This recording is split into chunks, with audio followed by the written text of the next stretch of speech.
How do I start the story? I have never made a bag that takes this long.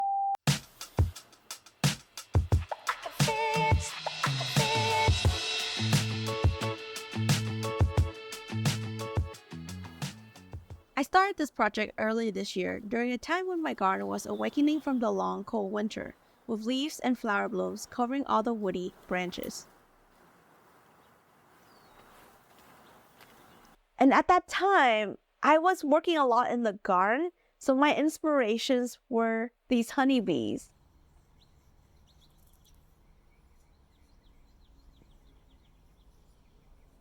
The honeybees fill the air with their soft hum in every corner.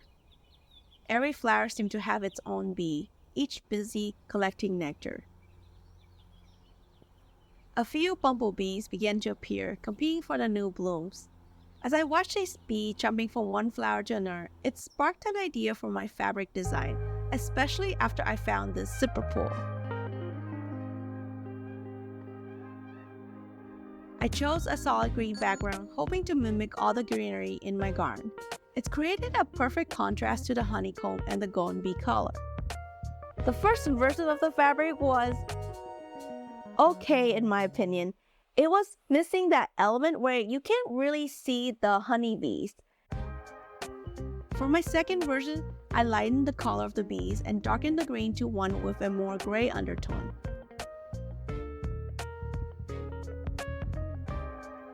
The second version of the fabric actually turns out to be great. I loved it. I love how it turns out. It has everything I ever imagined and wanted for this piece of fabric. But when I made the first version of the backpack, I didn't like how it looks. This new version was perfect for a pouch, but for a backpack, it felt too muted, lacking the cheerfulness and vibrance I wanted for a backpack.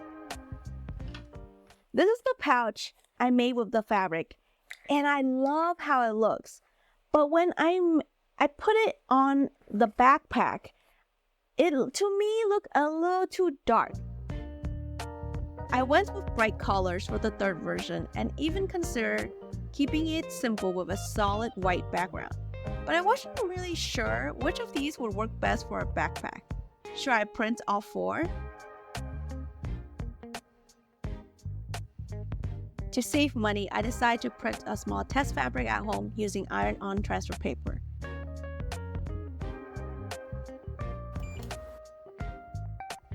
It should be easy, right? It was just printing and ironing on, or so I thought. I quickly learned that transferring the print to fabric was an art of its own.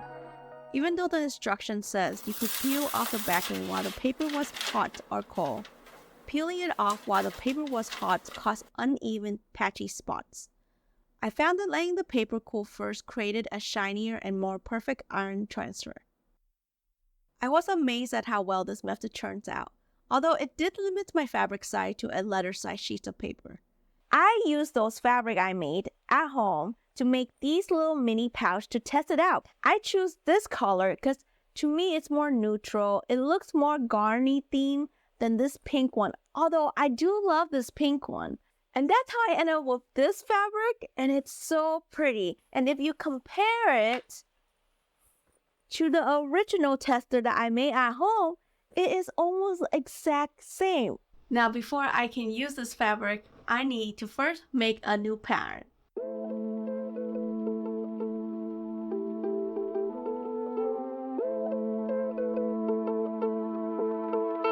The back pattern was another challenging part. I have no idea how to make a backpack. When you are unsure, the best approach is to start with a design. What I envisioned was a mini-side backpack with 2 exterior expandable water pockets, front and back zipper pockets, and removable straps. Can you tell I love bags with lots of pockets? Typically, I would test my pattern by sewing it, but this time I thought of a better method. I taped all the pattern pieces together into a backpack, just as I would have sewn it. Not all the pieces aligned in the first few rounds, and it took a few revisions. The size of the bag was perfect, just as I had pictured it.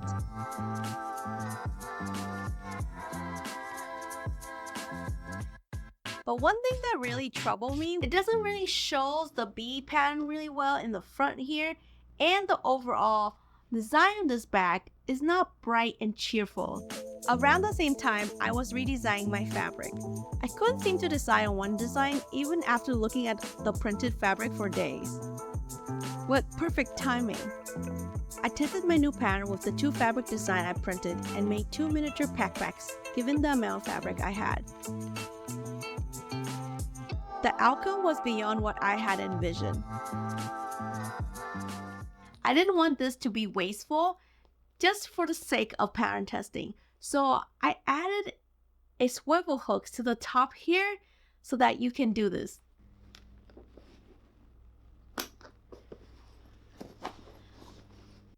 And of course, you can also clip this to this bag in the back here.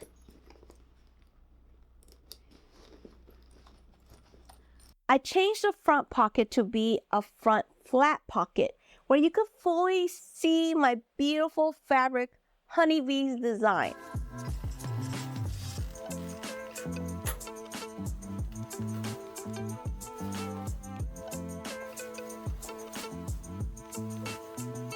Before I use this fabric, I first need to make a larger version of this.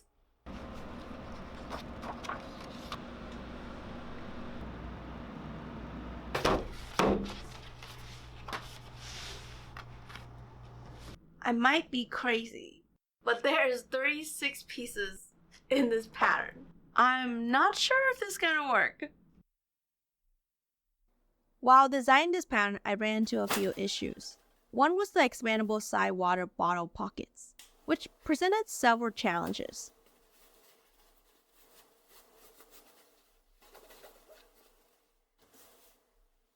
What I didn't expect is that not only do you have to consider the width of the expandable pockets, but you also have to consider the height.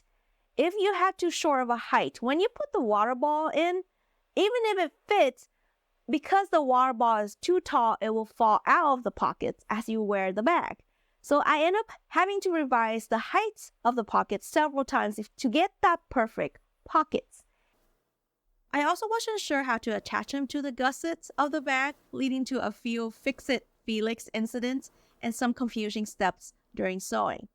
I sewed the pockets to the wrong panel. I was wondering why this panel has no interfacing, because it's supposed to be the gusset of the bag. And I was like, where's the interfacing? Did I forgot to put the interfacing on? Then I realized that's what it's supposed to be, where the pockets go on to.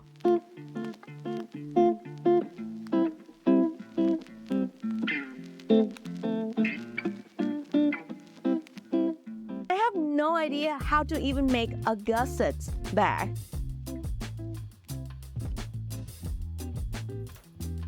I learned that the best method was to break up the gusset into 3 different components: bottom, middle, and top.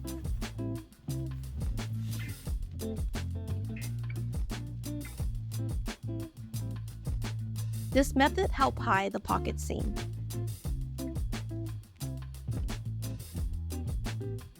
I also pick up a few tips and tricks for reducing bulkiness along the way. When I first made the first pockets, I ended up with this bulky bottom seam, and it's really bulky if you could look. And I didn't really like how bulky it is. So for the second side pockets, I decided to remove some of the bottom seam. And look how less bulky it is.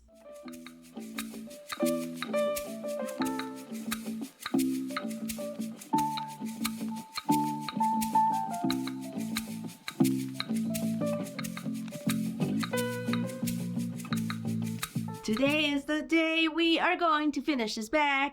I'm so excited. I'll start singing. Today is the day we are going to finish this backpack. The fabric is done. All the pieces are cut. Oh. We just need to put it together now. Another issue I ran into is I didn't know what is the proper method to put this bag together. To complete the bag, I used my favorite method, the turning out method.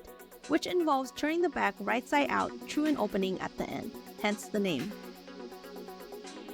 The only problem was that this backpack has a lot of bulkiness, which made it quite a challenge to turn it right side out.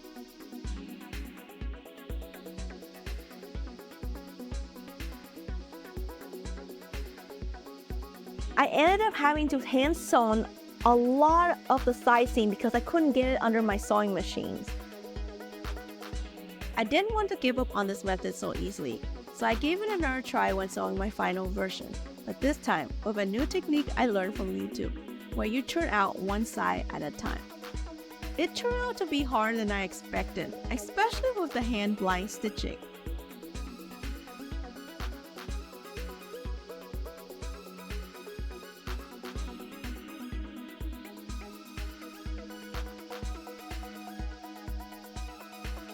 I also tried the drop-in method when making the miniature version, but that wasn't great either. The exterior and lining stitches didn't align.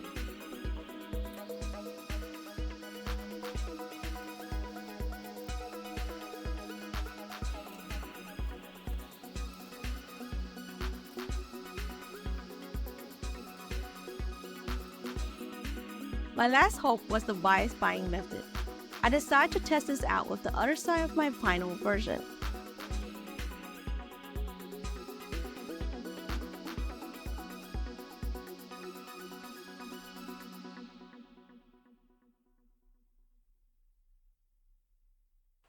At first, I was really enjoying it. I thought it was so easy. I was sitting there sewing, enjoying how easy it was to cover up all these ugly seams, until I constantly ran into this issue where I only sewed the bias binding tape to itself.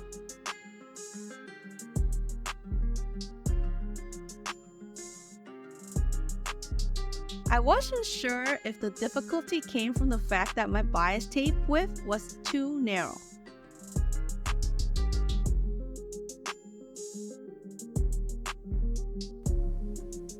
While repairing the misaligned area, I learned that the sewing tape was great for keeping the bias tape in place while sewing.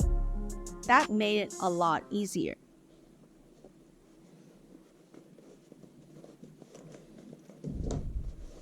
I wouldn't say it was one of the easiest methods of the three to make the bag, but it is one of the most fun methods I have made.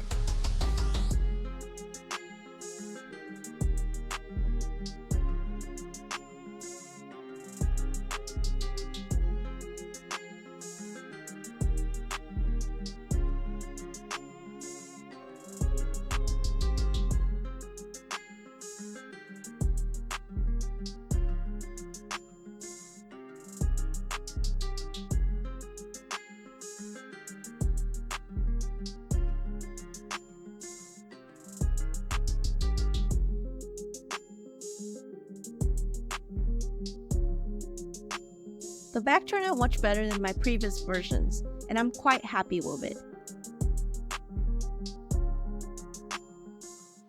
I was biased because I really like the turning out method, but in the end, I end up liking bias binding method.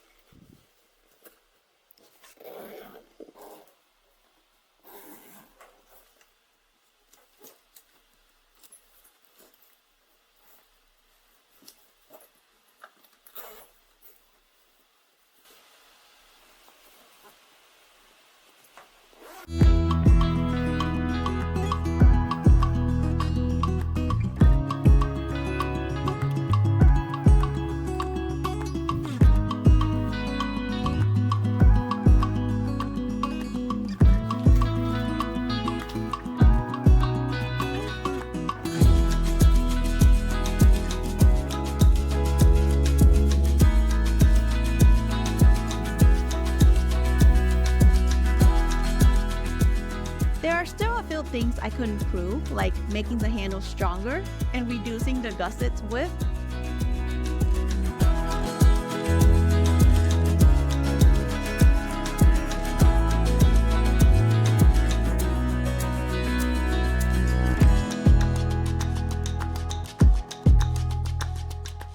But for now, I am super excited to use this bag on my outdoor adventures for the remaining warm days.